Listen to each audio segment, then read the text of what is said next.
It'll be too similar. Uh, I think it's okay. We're looking at different groups, so. Okay. Okay, so Suwon, Eugene, and Juhi, Liam, Arnie. Okay, let's start. Okay, since Juhi is in Korea, Juhi, do you have any update? Yes, I mostly have concerns and questions. Uh-huh. So we've like sort of wrote everything out-ish. We are not like 100% finished with writing out the draft, but so far we are way over the word limit Uh-huh. and we need to cut down. And so my question was for the results section. So are we like for the narrative analysis, are we required to deal with every single article that we include? Or are there articles that we can just focus on which presents more interesting cases and like kind of not really talk about the like some articles? Or do we have to touch upon everything? It's going like way over the word limit, so Oh, I see. Yeah. I guess when describing each study results. because like even if we just want to do like one or two sentences for like each article, it just because we have so many, like it just ends up being way over the word limit. Yeah. Because we would maybe assign maybe like 1,000 to like 1,200 words for the result section, but like this is going way above that, so I Yeah. was just wondering what you would think about that. Sure. So I would, maybe top 3 or 4 articles still kind of describe, I mean, the ones that you think it's pivotal, that's important, still assign some, I guess, you could describe a little bit of details and importance, but then the smaller ones, you just group them. Okay. The other studies have shown, these associations, and maybe you want to just cite 5 of them in one sentence or something, just in general.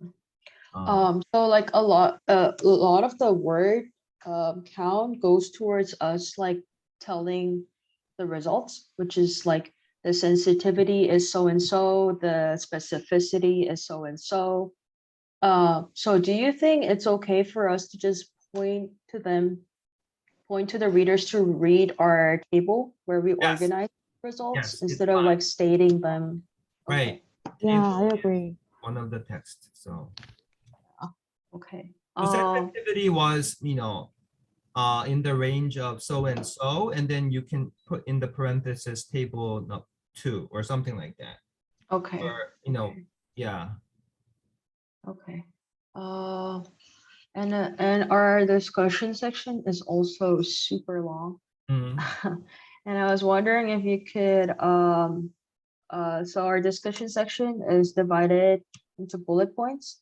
And I was wondering if you could quickly skim over the bullet points with us and see if there's any idea that we can kind of remove and Okay. not talk about because it's too many. Yeah. You can share your screen. Give me a moment.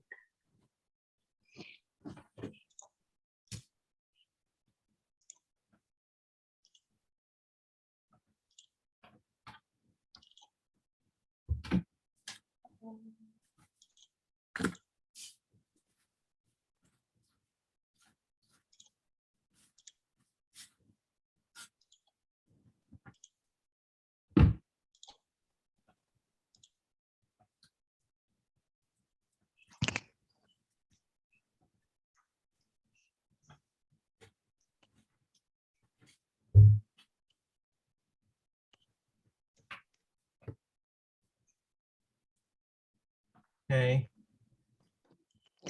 So these are what we discussed last time.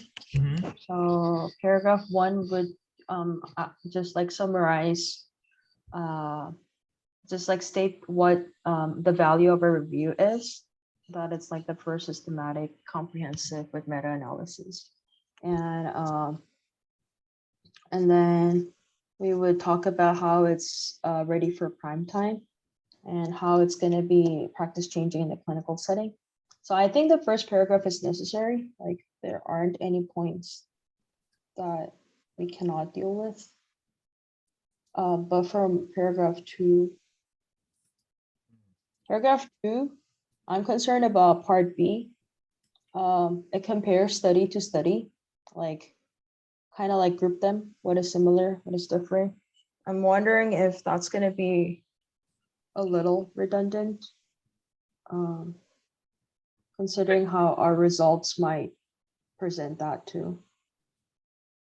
So it's more a landscape description, you know, among the study Mhm. reviewed, how, you know, what percentage are using this technology versus that technology. So Yeah. it's not like a in-depth. Right. It's just Uh, a description. Yeah. Okay.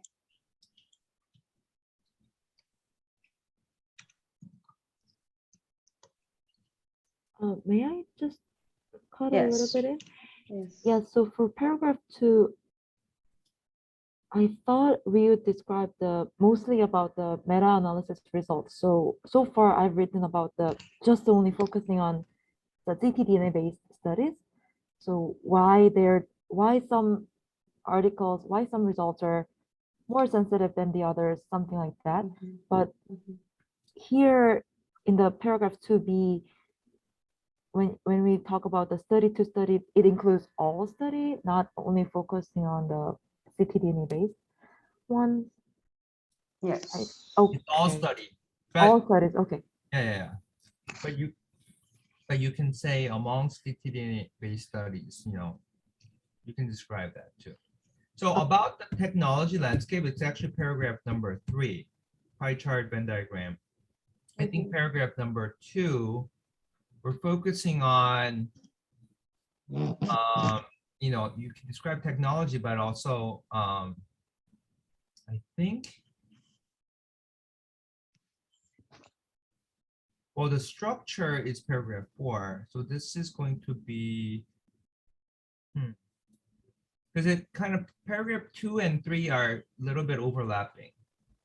Okay. Yeah, you can combine it together. Yeah, they're the same. Okay.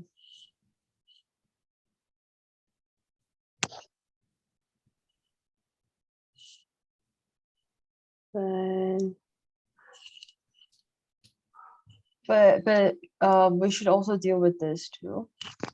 Do you Yeah, think we should they're, deal with this here? no.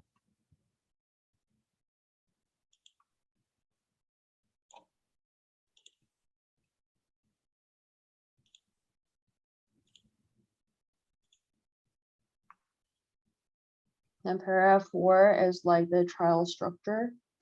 Hmm.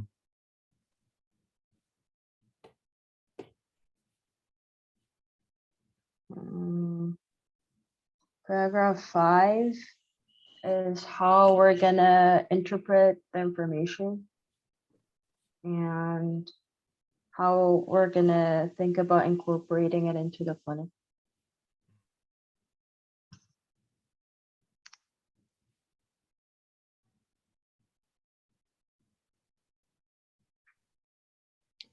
This one seems very yes, it's thought provoking, but at the same time it's very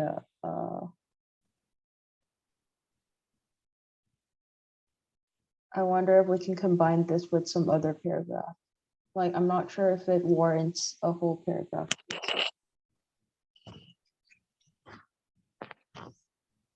So this is talking about strategy. What is the best?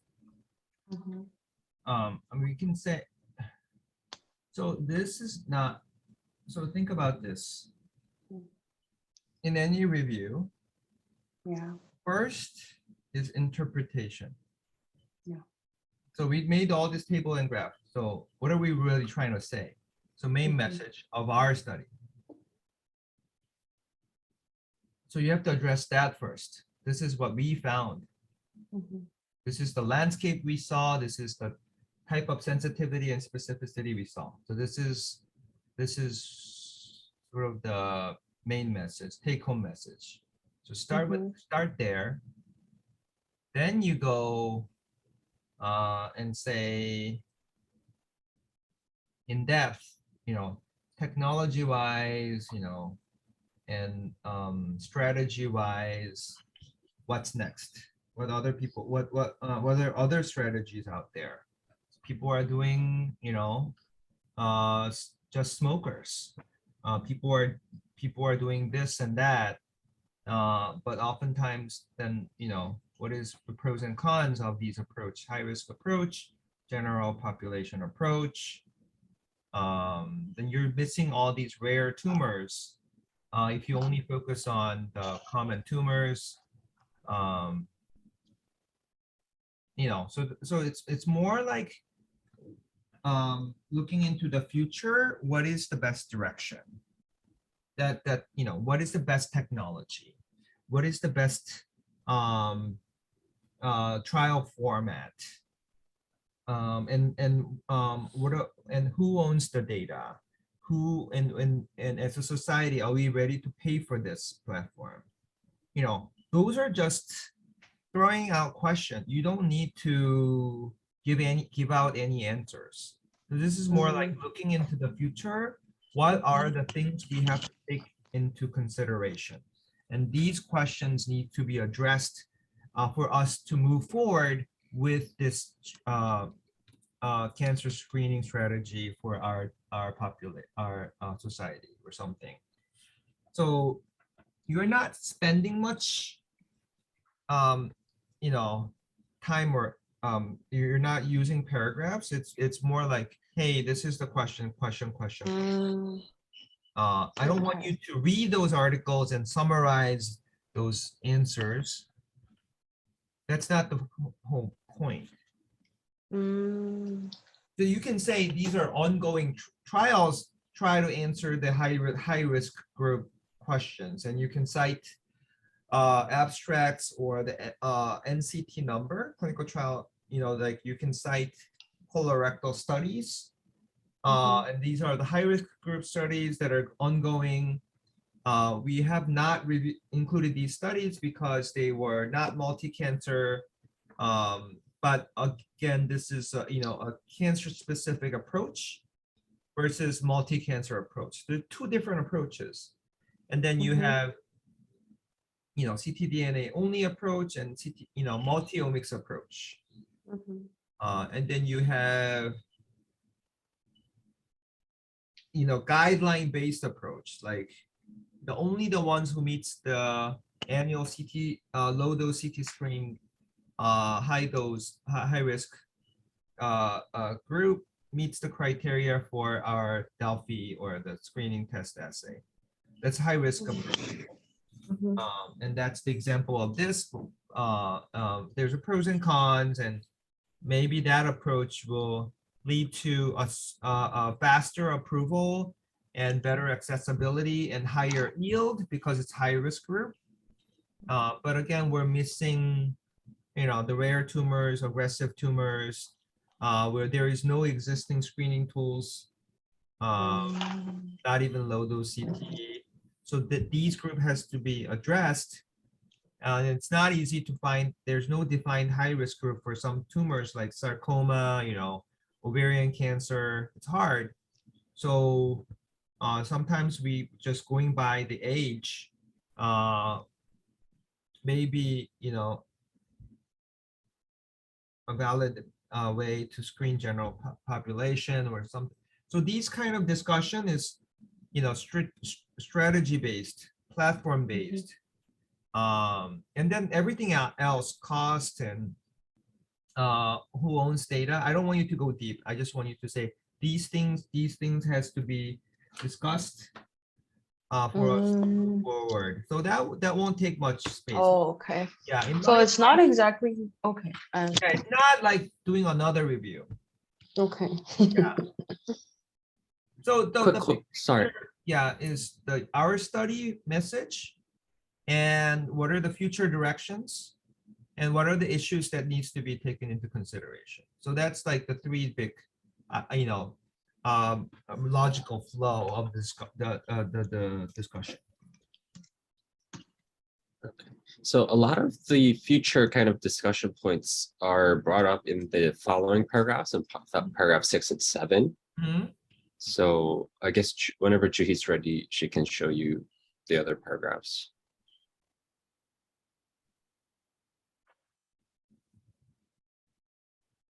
Yeah. Yeah, these are everything we discussed before. So again, you can put citations, 1 or 2 for each questions. If you find a review article, or you'll find good articles about these, but you can throw out questions and cite those relevant articles too. But you don't have to if it's too general.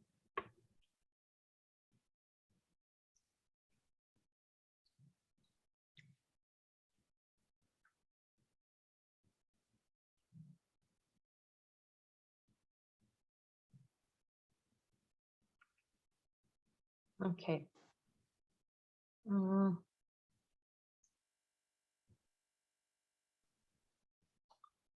Okay, we'll try to work on it. I think it could work if we just water everything down. May I ask just one question? So, Sure, sure. Yeah. Go ahead. so for what just to confirm what Dr. Che mentioned about the order, so we have to deal with what we have found by ourselves through this Mhm. study first. And in terms of that, I mean, after describing landscape, because we are not included, we did not include all studies into meta-analysis. So maybe I can just describe a little bit about the meta results after landscape description, right? So I'm wondering, to what extent do I have to describe the meta result itself, other than Mm, do we need like a separate paragraph for description about the meta result itself? Or I think it would be nice if we can have the space, but I'm not sure. So you write all the results in the results section. Okay, And got it. discussion, the first paragraph of every discussion Uh-huh. should say, this is the main message. It's almost like the last paragraph of the abstract. Okay. So this is the main message. You just say it, okay? Mm, And okay. that should contain the meta-analysis result. You're As not well. putting numbers. Okay. All the details are in the results. Okay, What will you're be in trying to result. say is the main message. Okay. Yes. The key message, like, You can say multi-cancer blood-based assay is ready for prime time, has mhm, high sensitivity or low, high specificity in mhm, general across different studies. mhm. But there were So some it's an different. interpretation of the result. So you say what you want to say based Okay. on the result. okay. I see. Yeah. Thank you. Yeah. Mm, I think I get what you mean. And the last paragraph of the discussion usually, sums up everything in one sentence and the future directions. This is where we need to do what's awaited, what's expected in the future, something like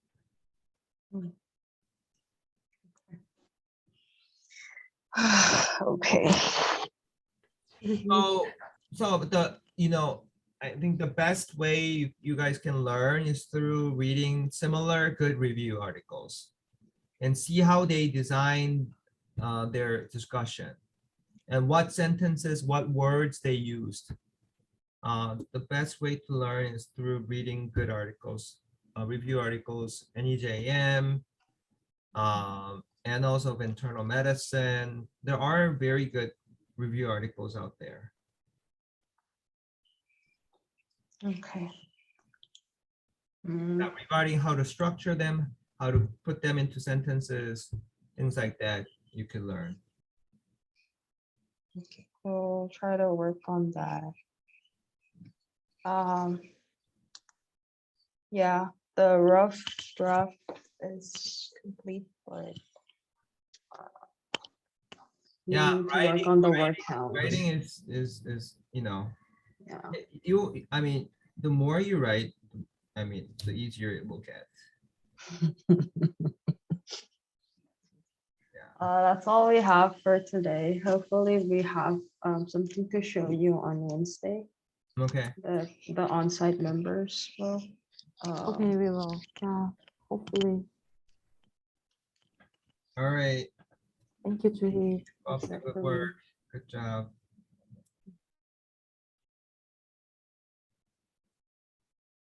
Okay. Arnie, do you have update?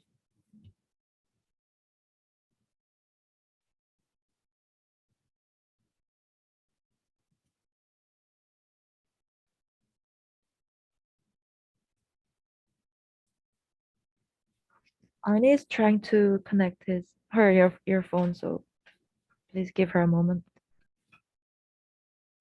Right, should we come back to her?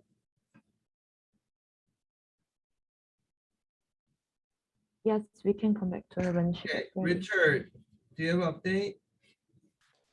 Yeah, a couple. Let me see. Uh, So I was trying to make a table uh-huh. for like current trials and studies for the cancer review screening.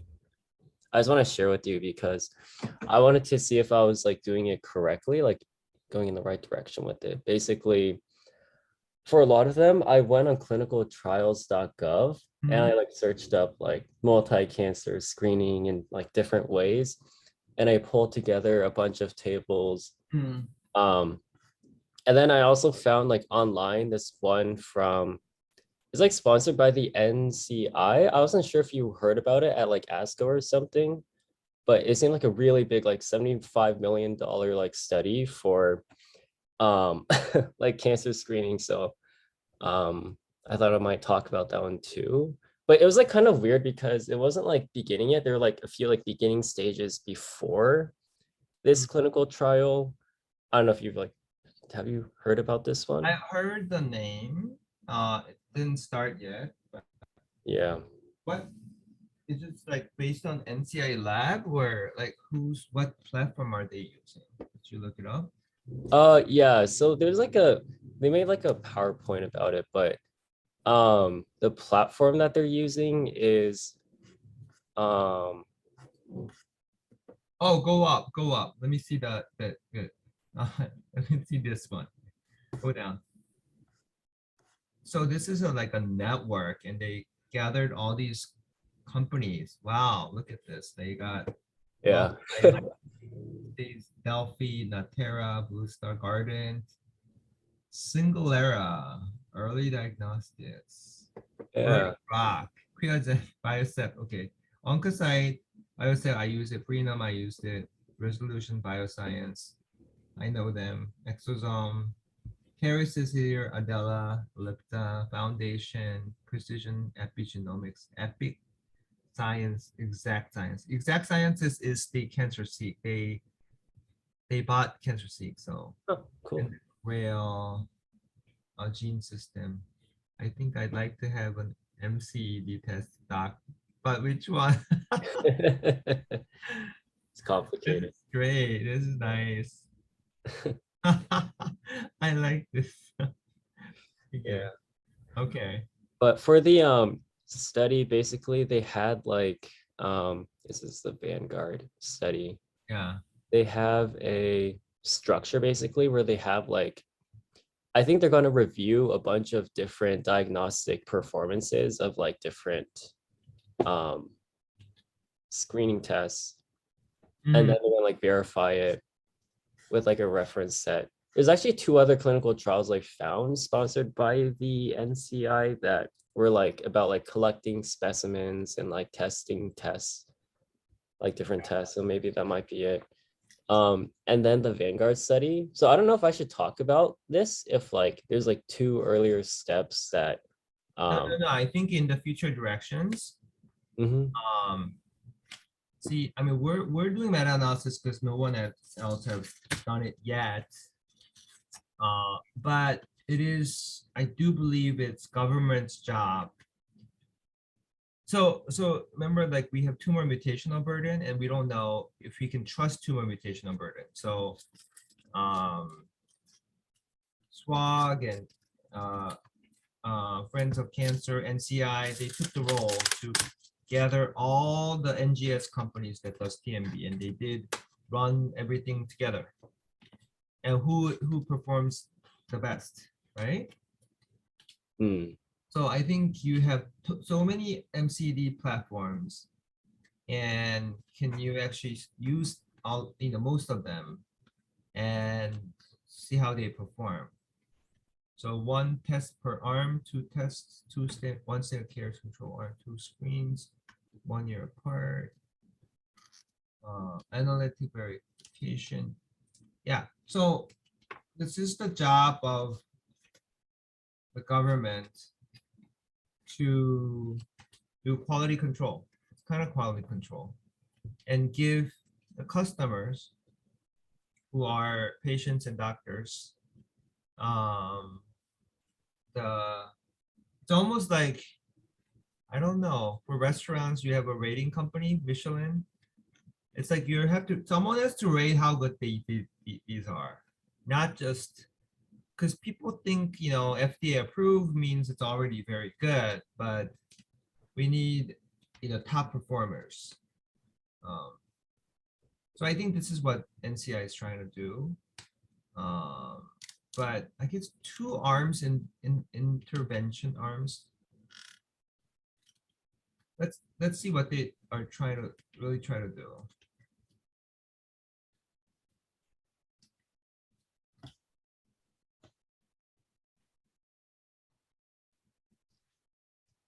So standard care cancer screening is, like pap smear, mammogram, colonoscopy, all that stuff. yeah. 1 and 2, and does it mean it's a different company? I think that's what they meant. Yeah, 2 different like tests that they think are the most promising from the earlier steps. Okay, yeah, because they can do too many. Like, I think they'll choose two winners. Let's say it could be 1 CancerSeek, 1 Garden Health, and they run it for them. So it's almost like we're using tax dollars, to run like a company platform studies. Mhm. Yeah. Yeah, a lot of tax dollars actually. 75 million is it was a lot of money. Yeah. So yeah, determine reliability and timeliness of blood specimen testing and return, like companies. Yeah. So I think whoever the reviewer of this page, our review, our paper, they can be involved in designing this Vanguard study. It's a small field, so I think we definitely need to mention it. Mhm. Like emphasizing the government's leadership in validating different platforms, and Vanguard study is one of the main effort. Okay. Something like that. And then should I include it in the table that I had? Yeah, the table for future studies. Or Yeah, for like ongoing future. or future. Yeah, Yeah. Okay. I think it's worth. Yeah. Okay. Yeah, because everything else is like a clinical trial, except for also there was a test, the Almanac test from Guardant. Uh-huh. They say it's like a trial. They didn't register it as a clinical trial, but they have it like on their website. It's like enrolling. Should I talk about that one? It is a prospective cohort study, For the Almanac Garden one? Okay. or I don't know how it was 40.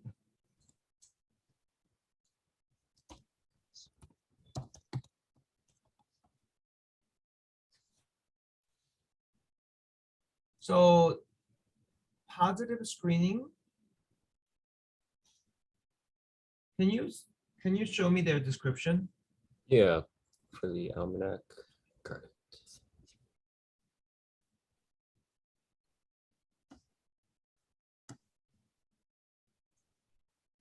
It's like the overview.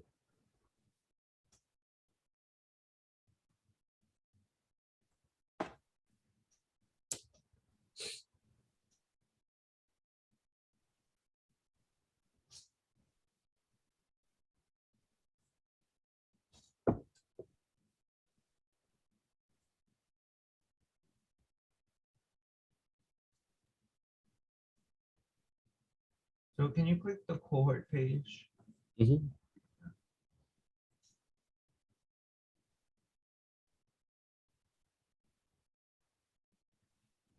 So positive finding.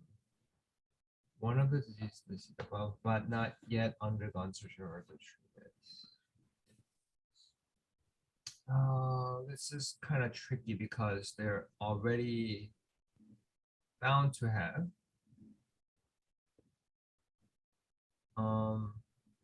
So what was the title of the table they're making? Oh, I'm making a title of it yet, but it was supposed to be like current, like ongoing trials to look out for, or something like that. Uh-huh. Yeah.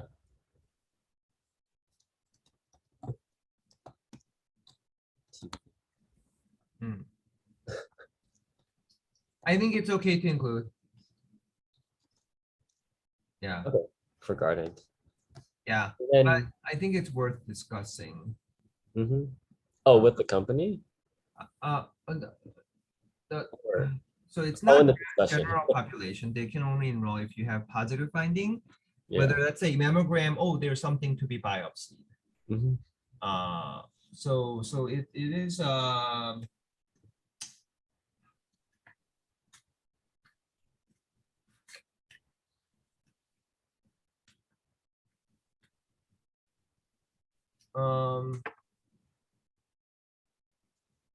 I think it's okay, but this one is very different from all the other in terms of the other one is just trying to find cancer. This one's trying to recruit those with cancer.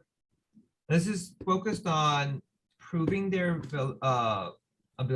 validity of the test versus the other one is more focused on, in general population, what is the ability to detect. Mm. It's a little different, but it's still like future MCED trial. So Okay. it's okay, but I think it would in the description make sure this one is different than others or something just like in the main text better to describe that difference. Okay. And then I wanted to ask you if you knew any like trials not listed on the clinicaltrials.gov, but like maybe you had word of like something that I didn't have on the table already. Show me the list again. Vanguard. So they have like Cancer Seek, Ascend, Yeah. Real Pathfinder. There's a Pathfinder too. This was a trial. There's no like catchy name for it, but they're just collecting blood samples and like testing different blood tests. Can you show me the This one.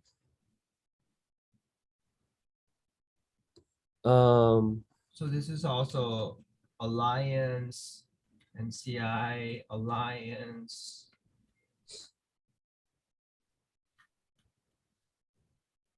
So Alliance is like SWOG, it's a clinical trials group. But can you go down?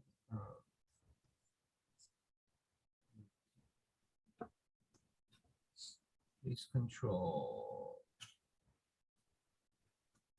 Interesting, they don't have like other name for this. Yeah, no catchy name. Just go up again. Mhm. I mean, I guess it's a little too long. You could say Alliance for Clinical Trials in Oncology.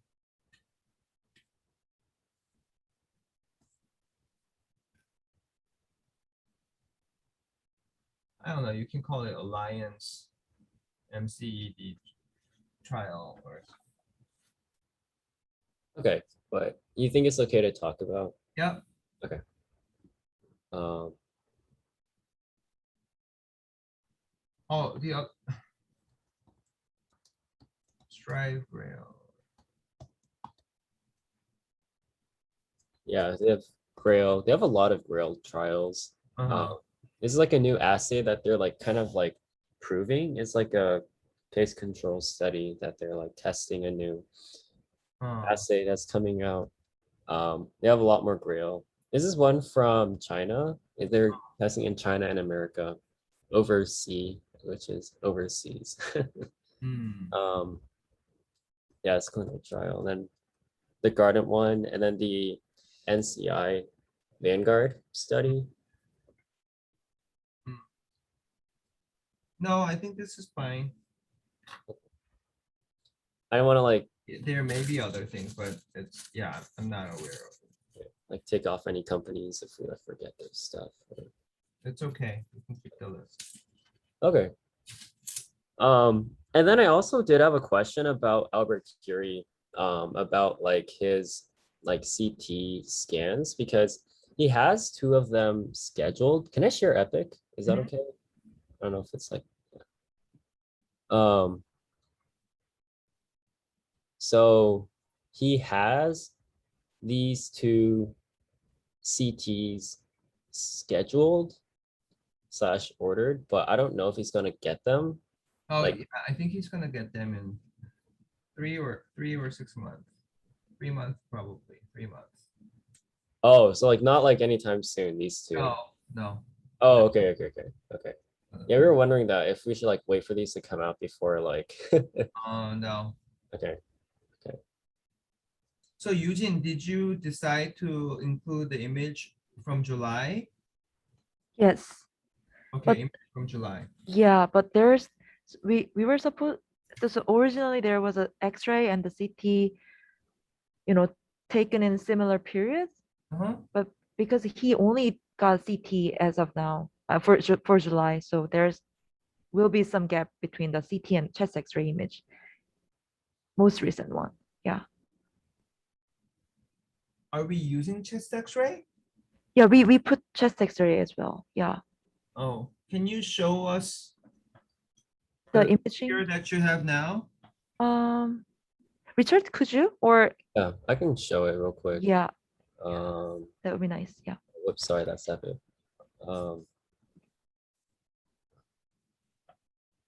How do I? So when are you going to resubmit? So right now we are waiting for the imaging itself, and then so our next target is the oncologist, which allows us to submit this case as a brief communication. And there's a 1,000-word limitation, and thankfully there's no limitation on the citation, so we're kind of reformatting it. And oh, so this is not the final one. Maybe Oh, I the can, final and the one that we already have. Could you show that? Yeah, yeah, I think there is. Very, uh, very below. that one? Yes. Yeah. Dr. said this was the latest figure that we have.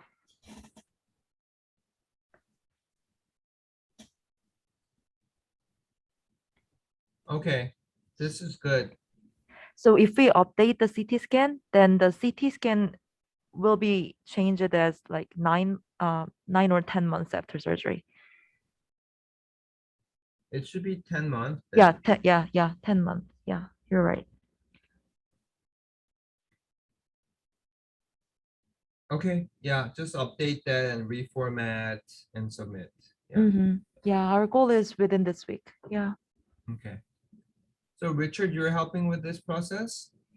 Mm-hmm. Yeah, with like cutting down and like Yeah. changing figures. Yeah. He's also helping with the editing and then reformatting. So Cutting down a lot. Good, good. Okay, anything else? Not for me. Okay. Very good. We'll come back to Arnie. Hi, Dr. J.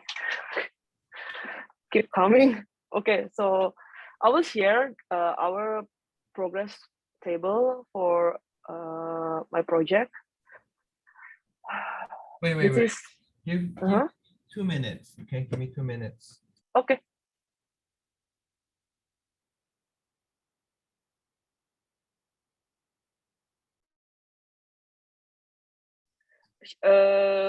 She got 2 times immunotherapy, but different. Like the first one, like NIFO EP, and the second one, like yes, NIFO.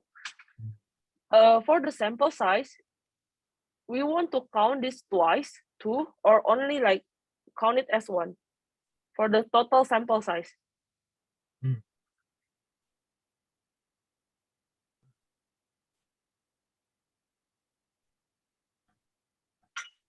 It's tricky. I think the clear way to do it is go by just the first therapy. But Mhm. I think you can do it because in the method, when you say there's the sample size, you're gonna say how many patients, but then you have, more number of cases.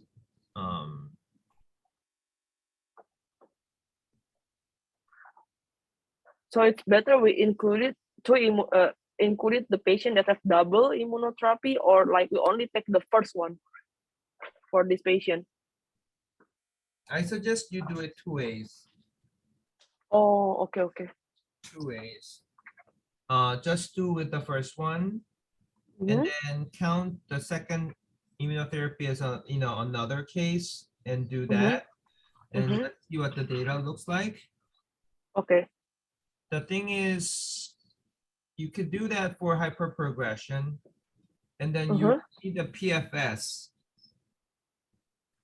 And then for PFS, you can do that, but for OS, it's the same patient, so the death date is going to be the same.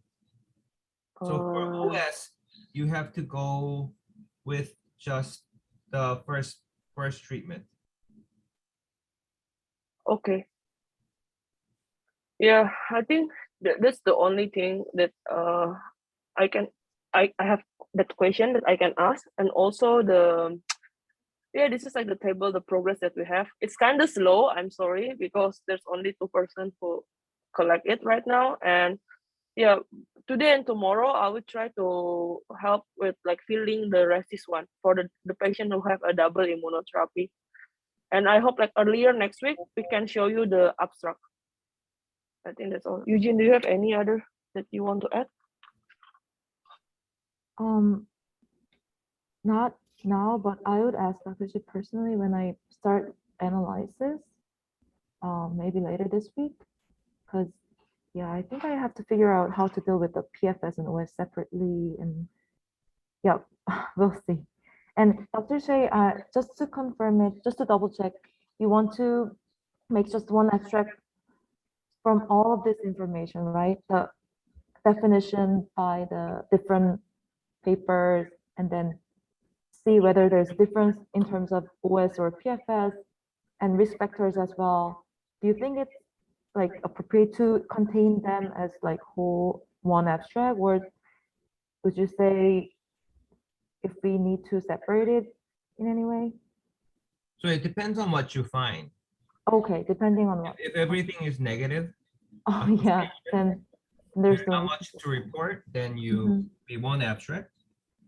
Okay. There's a lot of different interesting findings. We can make it 2 abstracts. I see. And I received the MRN data from the Dr. Yuri. And among that data, the only thing we can use as of now is the volume, right? Other than that, Yeah. okay. I'll incorporate that as well. Yeah. If we already get the data, it means for the real manuscript we can use it, I think, for the real manuscript one. For the manuscript later, not for the abstract. Uh-huh. In abstract. Okay, okay. Then yeah, try to give it us like maybe by the end of this week. I think like we can show the result and everything. So Yuri gave you the volume data for all these patients? Yes, for all the patients, more than 200, I think. Okay.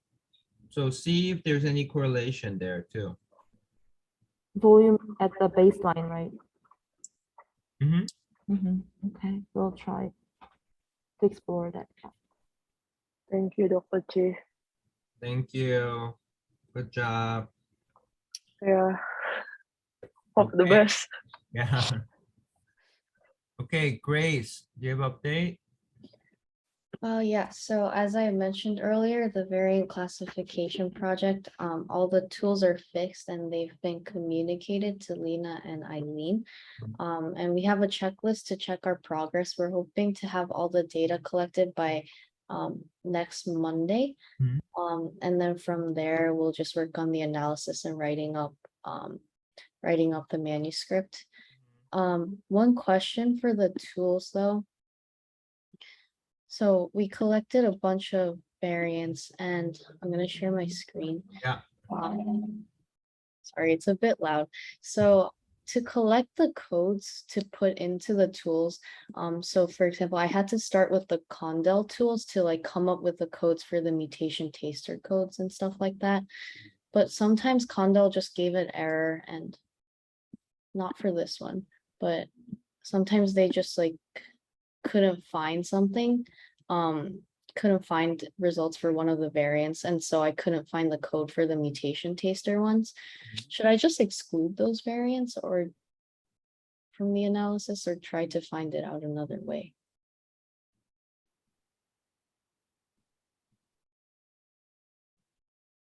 So Yeah, so when I input it, let's say like Uh-huh. I input for mTOR, I input all of these variants. yeah, It would just spit me back all the results except for one of them. It would just give an error and be like, oh, like it bounced back and we couldn't find anything. So for those in which, for those variants where like one or two tools, like you can't find the results for, should I just exclude those from the analysis? Like as a whole? I think we should still report that, not available, or like reports not generated from Okay. these. So if we could find results for like two of the tools, but not the two other tools, we should just still report that. Yeah. Okay. And then I guess for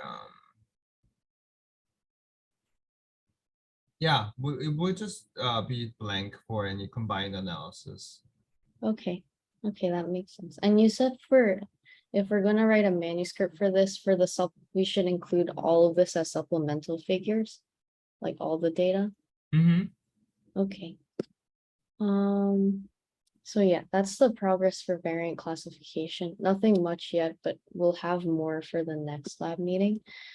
And then for Dr. Zuni's interview, I made the thumbnail and then uploaded it onto YouTube, so that's now public and available for everyone to see. And then for the pacemakers manuscript, Dr. Liam and I started working on it. We started with the method section. Now we're working on the intro section, and then we're planning on doing it piece by piece to generate the final manuscript. Did we decide on target journal? I know Dr. Singhi made a whole like Excel sheet of like which journals had like how many articles of like a similar type, but I don't think we decided on a final one. Or if we did, it was like a couple of months ago. Any suggestions, Liam? Not at this point. If anything, I think we'll have to go back to that list and see. Yeah, why don't you guys do some research? Because this is new to me too. This is more supportive oncology. So there's journal for that, but it could still be a pretty general journal. J Journal of Oncology Practice, JOP. That's something that I remember, but anything about palliative oncology or so yeah, see similar articles and see where they are published. And anything impact factor between 4 to 10, we'll shoot for higher ones and give us some recommendations because yeah, I can only tell you about JOP, but there may be a better journal.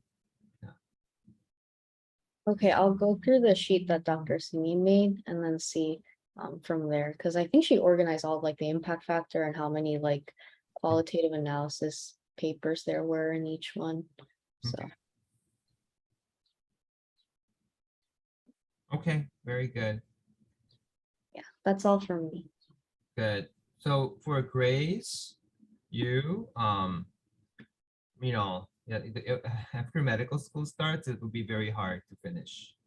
So my recommendation is get it out, you know, before you start your school. So yeah. And then it could be a really short, brief communication, brief letter. Yeah, that will help, you know, like knowing the format, because you're writing it now. All right, very good. Anything else? No? Okay, good. Okay, Timothy. Do you have any update? Yeah, I've just been working on the RESIST data as well. And I think we're, like Arnie said, we're almost done. I'm just gonna work on like the last couple empty ones and then probably fill that in by today actually. But yeah, actually I had some questions regarding that data. So some of the patients started on like nivo-ipi and then they went into nivolumab maintenance. Do you want that as like two separate treatments or consider them still like the same? One. Just as one? Okay. Yeah. And then similar case with like patients starting with immunotherapy and chemotherapy and then going into maintenance as well. Would you still consider that as a combined regimen or two different treatments still? So dropping chemo altogether, Yeah. just be, I would still consider it as a combination regimen. Okay.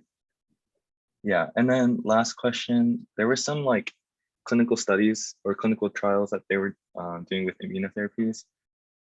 So some of them I had a hard time like kind of figuring out what kind of therapy they were in terms of like the regimen, as in like whether it's Pembro or Nivo or Ipi.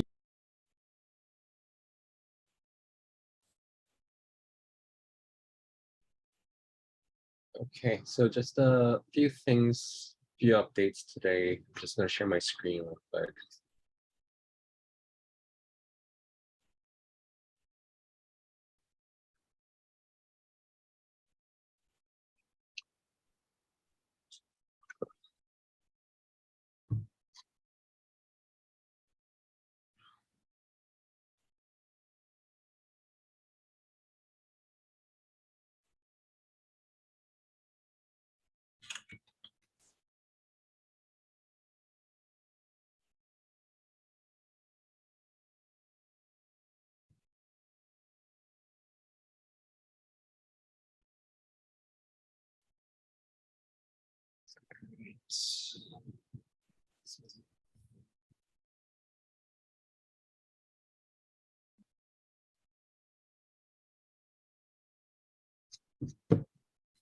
Okay. Yeah, so just a few follow-up items.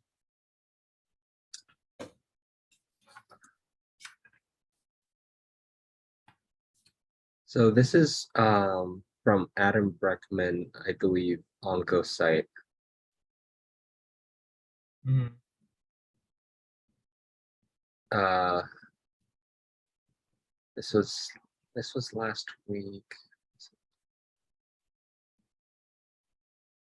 Yeah. So we sent them the information they requested. Yeah. So that's that. I am continuing to follow with the EIRB office.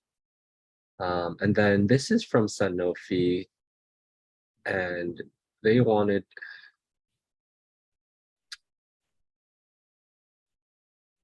Let's see. So the other things I think are taken care of right now, but then they wanted to get your CV. I just wanted to make sure they were able to get that. Okay. Okay, I'll see. Okay.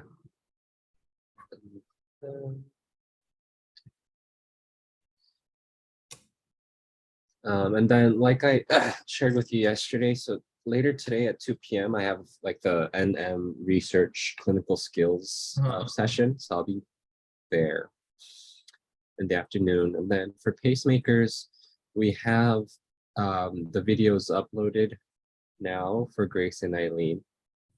And Sebin is scheduled to interview Megan July 24th.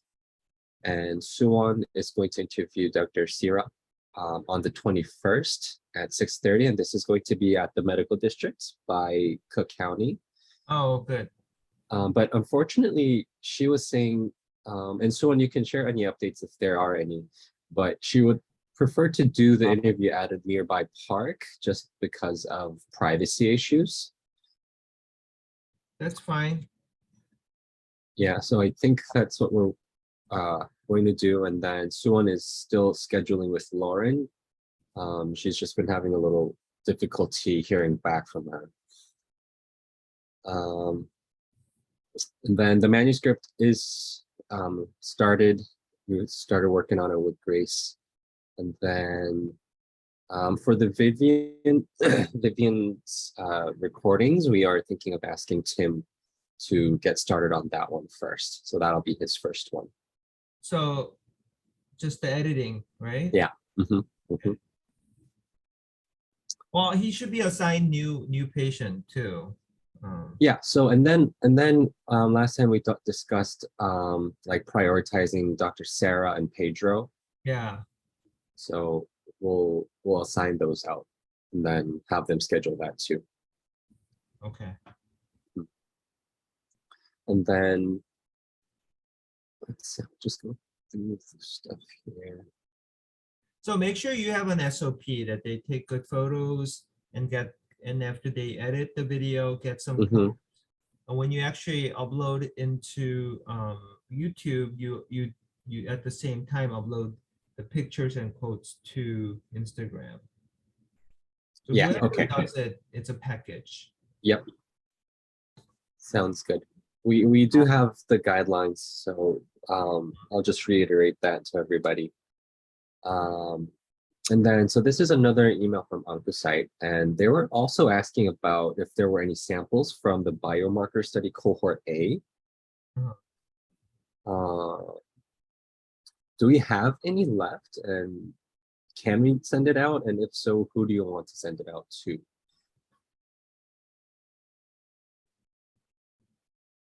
So we have samples and it looks like Dr. Huiping Liu is the one who has the sample. Right. I remember her last email that there's not much sample left. But I think we have to ask her to send it to OncoSite. I mean, we have samples, we can send it to them, but it's matter of what actually is left. So let's email Dr. Liu and loop Alex McDougall. Okay.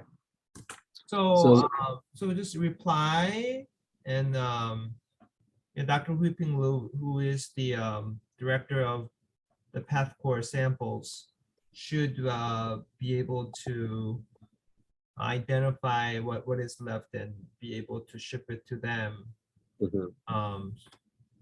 CC me and Dr. Huiping Lu, With L-I, Alex. yeah, with Alex, and let's see what Dr. Huiping Lu says. Okay. He may So I know there has been a handful of companies that were asking for those samples. Yeah, but Um, Oncosite is one we committed first, so they Okay. So cohort. Oncocyte, okay. All right, I'll send out that email with Dr. Ping Lu, and then we'll Yeah. see what comes out of that then. Okay, I think that's it from updates. I just wanted to share just one more thing regarding pacemakers. So we discussed with Dr. Eugene yesterday, and then we thought it'll be nice if we can come up with a spreadsheet of all the projects that are ongoing so that it's easier for everybody to keep track of everything. And so far, I've been just kind of following up with people individually, but Dr. Eugene had a good idea, so we just went ahead and made the spreadsheet. So it's a simple spreadsheet that has like the project lead and the person who's going to be interviewing, which will typically be our students, and then the interviewees, the people who we're going to interview, and then it's just gonna have like the interview date, when it's scheduled, where it's gonna happen, when the first video draft was finished, then whether or not we got Dr. Che's approval, and then the date the final video was made public on YouTube. I just thought this way it'll be easier for everybody to keep track of everything, and we'll be able to see everything in just one sheet. So we're thinking of asking other project leads to just update their progress on here as they go through their projects and interviews. Yeah, so I would put deadlines for each. Mhm. I put Instagram there as well. Okay. And right now, Shauna is helping, but Shauna, may not be available.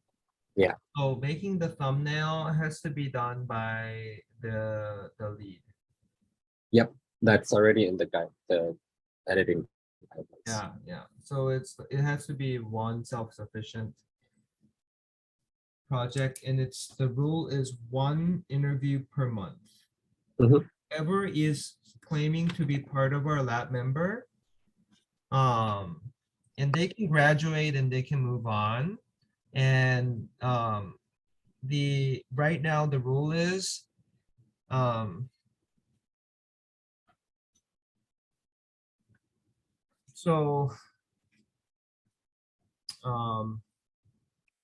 medical student,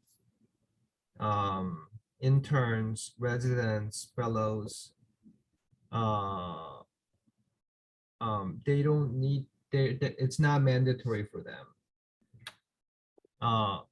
But if they do research during their vacation, they can participate. But undergrads, or people who have not started, or physicians who have not started their residency and doing full-time research, anybody who's doing full-time research, we strongly recommend they participate in pacemaker activity. And if they're not actively doing, either they write essay, or either they take interviews, or organizing activities, if they're not actively involved, I think we should take down any pictures of the team members on our website. So if they're not active, they should be, we're not erasing it, just take down the figure, and their whoever is active should only be on website. And if they're not part of the page, so you don't have to be chair lab member to do it. This is a separate effort. And if you're active and you want to participate, then you are accredited on our website. If you graduate, you don't want to continue this anymore. For instance, if Suwon wants to continue this, she can do this in Texas. It's same thing. If you can continue to do this in Seoul, Korea, she is part. She's my still member. But if you decide to not to be part of it, and you don't have it's fine. You don't have time to do it, then you're not member anymore. So I feel like you have to only credit those who are actively participating it. Otherwise, it doesn't make sense. You've made 2 videos and you can't be a member the rest of your life. You either contribute your essay once a quarter, and that's not hard, once every 3 months, or you make interview videos once a month while you're working in our lab. So I think we have to have a strict rules to follow by. And I know we have members who are not doing much. We can so I feel like medical students and residents fellows are interacting with patients. So they, for instance, Richard wrote good essay with patient interaction. So that can be posted with Richard's approval in our pacemaker bulletin. If Richard keeps doing it every quarter, he is a member. Okay, so it's easier for people who actually interact with patients and write their experience. Very easy. For those who are doing full-time research, undergrads, we're giving them opportunity to use this as an educational opportunity to interview residents, fellows, patients, nurses. So I do believe in the educational power of these activity. So we're strongly, we're going to call this core curriculum of Chain Lab. However, they don't have to be part of our lab member. They can come from outside and they can participate in this activity. So Liam and Eugene, you guys can work on take down the people who are not active. Of course, you can ask them first, do you want to keep your membership by continuing this activity? If they say yes, then keep them. If they say, I don't have bandwidth, take them down. Okay, so I want to make sure you get credit for what you've actually done. And again, I think it's a beautiful way to support your love for patients, the doctor-patient relationship, that you care for that. And it's not enough to just say you care, whatever CV or recommendation letter, you need a concrete backup for that statement. So okay, that's my 2 cents. Thank you. And then just one more question. So the biomarker. Yeah, the budget. Where are we? So we sent out the budget to all of the companies that were interested Right. up to this point, which is still like 7, 8 kind of organizations. Most of them got back to us saying they're going to internally review it and get back to us. And I think about half of them want to set up another meeting so we can just touch base and discuss things. Okay. So we already have a couple of meetings set up. There's a couple more that we're waiting for Leslie to schedule. Okay. And then just like a few more that we're just kind of waiting to hear back from. Got it. And then regarding the double lung transplant, so it's in notice. It was scheduled for the DT meeting, I think last week or the week before. And we emailed Brooke saying how it's mainly going to be housed under the thoracic surgery department. So I wasn't sure if you were at the disease team meeting or if you have any updates or if you've heard from Brooke about anything. It was a lung disease team meeting, right? Yeah. Yeah. So I was out last week. I was so so I don't know how it went. Okay.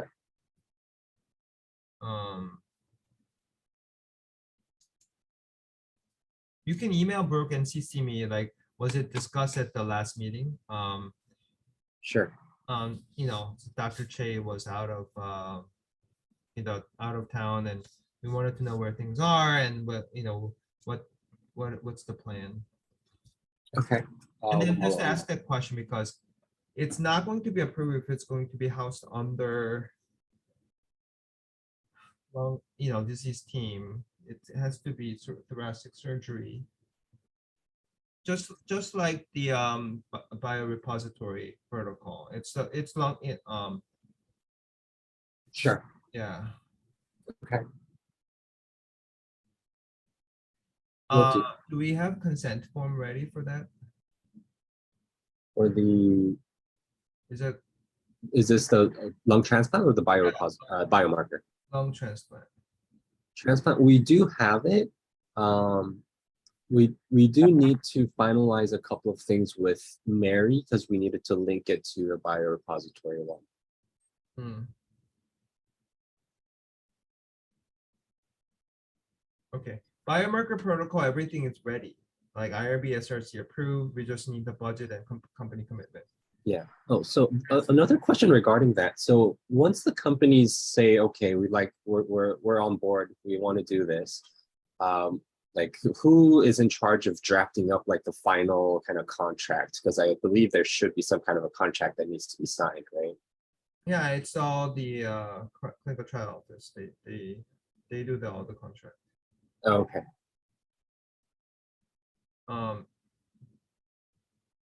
Yeah, so they will still assign study coordinator and data manager. But Liam, you'll be the one who oversees everything and consent. Mhm. So my timeline is in next 1 month. We should really finalize and get it going. Okay. Lung transplant, they just did second case and get the second case. So we want to really capture these patients and get them consented. So sooner the better. Okay. And then with Shidong team, do we have any update? We No, sent that email last week, but we haven't heard back yet. So work with Leslie to schedule 2 meetings. One, talk about the IIT from South Korea. The other one with Brazil team. So is meeting set up or no one's responding to it? We asked that separate meeting, but no one has responded yet. Okay, so follow up. There's no one responding, then push people to get them scheduled. Got it.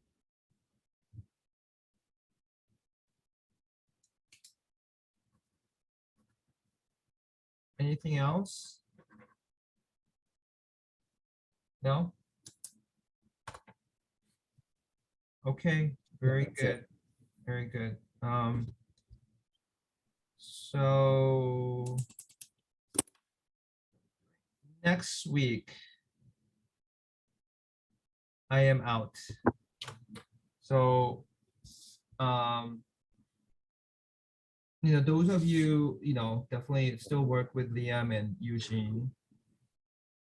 But we won't have that meeting next week.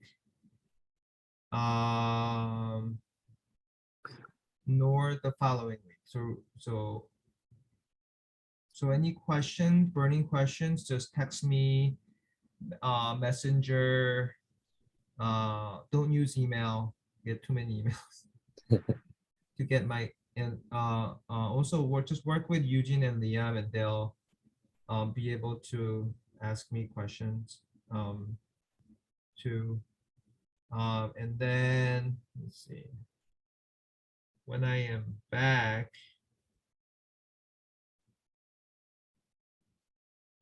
August 5th. is Friday. No, I think it's too much. So actually August 9th, I will also be attending long conference, which makes it hard to do lab meeting. So we're gonna just have to work through email and like the messaging. The next meeting, because I'll be coming back on the 10th. Will be actually August 16th. 1, 2, 3, 4. So we'll have 3 weeks of, let's just call it summer break. Our next lab meeting will be August 16th. But still, we have deadlines to meet, and I need to review, things that you guys are doing.